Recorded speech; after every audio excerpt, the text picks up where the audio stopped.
Di ranking Harimau Malaya kita 121 ke 135. Maknanya guys, naik. Mana ada turun, naik 121. Ingatkan dapat cecah ranking 100 terbaik dunia. Sekali kita jatuh.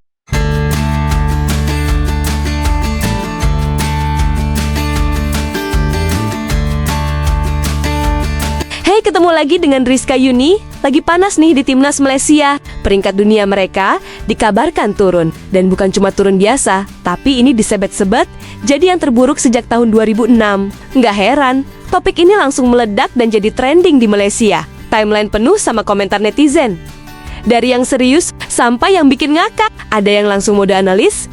Ini bukan soal pemain, tapi strategi. Harus ada perubahan dari pelatih sampai federasi. Wah, langsung kayak pengamat bola dadakan ya.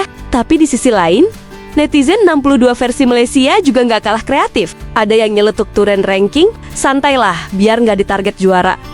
Terus ada juga yang bilang, mungkin kita lagi saving mode, nanti naik lagi pas penting. Bahkan ada yang bawa-bawa nostalgia 2006 aja bisa bangkit, masa sekarang nggak? Optimis sih, tapi tetap nyelipin sindiran tipis-tipis. Sebagian fans juga mulai membandingkan performa lawan tim-tim lain di Asia Tenggara. Mereka ngerasa Harimau Malaya sekarang lagi kehilangan taringnya. Bola sepak kebangsaan terus menerima tamparan hebat apabila ranking dunia Harimau Malaya menjunam susulan tindakan tegas Persekutuan Bola Sepak Antarabangsa FIFA dan Konfederasi Bola Sepak Asia AFC.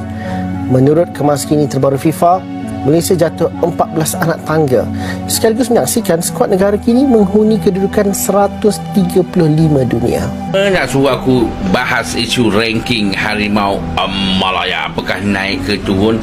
Jom kita checking. Let's go. Check it out. Di ranking Harimau Malaya kita 121 ke 135. Maknanya guys, naik. Mana ada turun, naik 121 ke 135. Dia akan naik. Berkemungkinan dia akan naik lagi ke 150 dan akan naik lagi ke sampai 200 dan naik lagi beribu-ribu lemon. Ingatkan dapat cecah ranking 100 terbaik dunia. Sekali kita jatuh balik ke tempat asal. Sakit hati dapat, malu pun dapat. Tapi nak buat macam mana kan? Ini memang salah kita, bukan salah pihak lain. Lagipun kan, bila kita fikir balik lah, sebelum ni pun ranking kita naik pun bukan dengan cara betul kan. Jadi eloklah kalau kita kembali ke tempat asal dan mula perbaiki ranking dengan pemain yang betul. Benda yang paling penting sekarang ni ialah kita kena kalahkan Vietnam pada perlawanan akhir kelayakan Piala Asia nanti. Sebab kalau kita kalah, lagi teruk tau kita kena troll dengan negara jiran kita. Kalau kita kalah lagi sekali, kita hilang poin ranking dan mungkin akan jatuh lagi kita punya ranking. Salam takziah lah kepada semua penyokong-penyokong bola sepak Malaysia.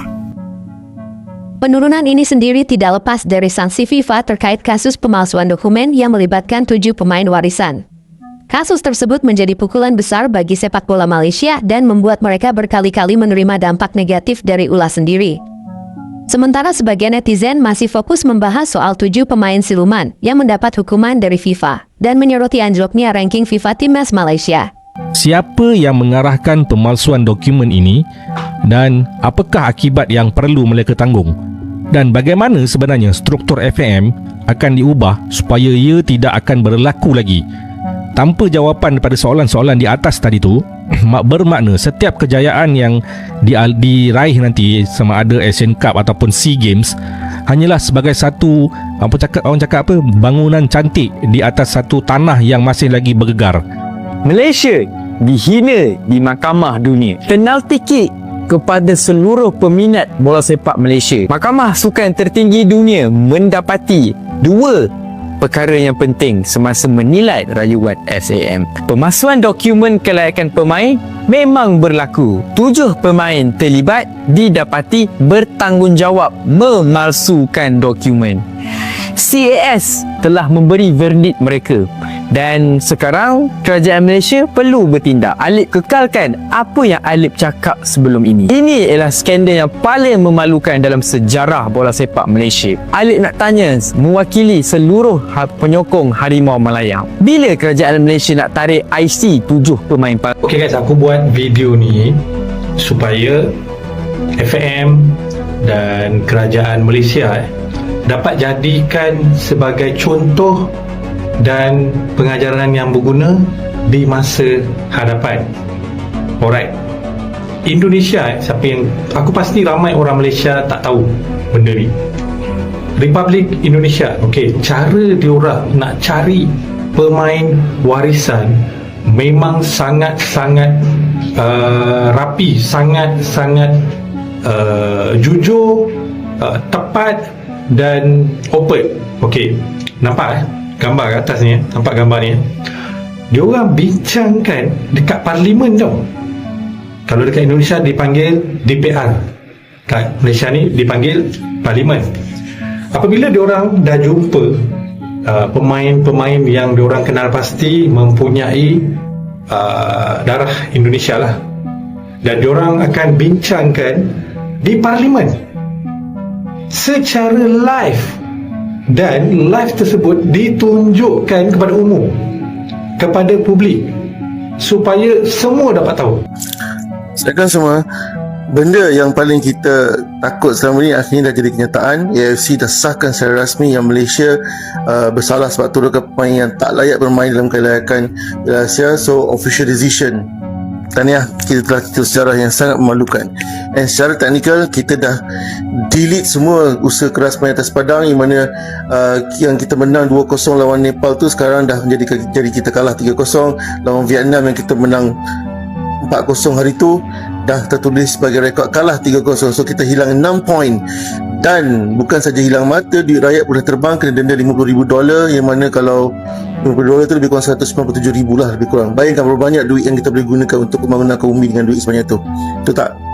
And now, as I said that with this decision, confirm kita tak layak ke Piala Asia 27. Sebab apa? Sebab akibat penolakan mata ni menyaksikan kita jatuh ke tempat kedua kumpulan F. Dan apa respon FAM? Klise. Kami nak minta penjelasan, kami nak pertimbangkan langkah seterusnya. Oh come on, benda dah jadi bos, nasi dah jadi bubuk, yang bubuk pun dah basi dah. Tapi di balik semua candaan itu, tetap ada rasa kecewa yang nyata. Banyak yang berharap perubahan besar segera dilakukan, mulai dari kualitas liga, pembinaan pemain muda, sampai taktik di lapangan. Karena buat fans sejati, ini bukan sekadar ranking, tapi soal harga diri sepak bola nasional. Jadi menurut kamu, ini cuma fase turun biasa atau tanda kalau Harimau Malaya lagi butuh revolusi besar? Jika kalian semua menyukai video seperti ini, jangan lupa like, komen, dan subscribe agar kalian tidak ketinggalan video menarik lainnya. Terima kasih sudah setia dengan Rizka Yuni. Sampai jumpa di video selanjutnya.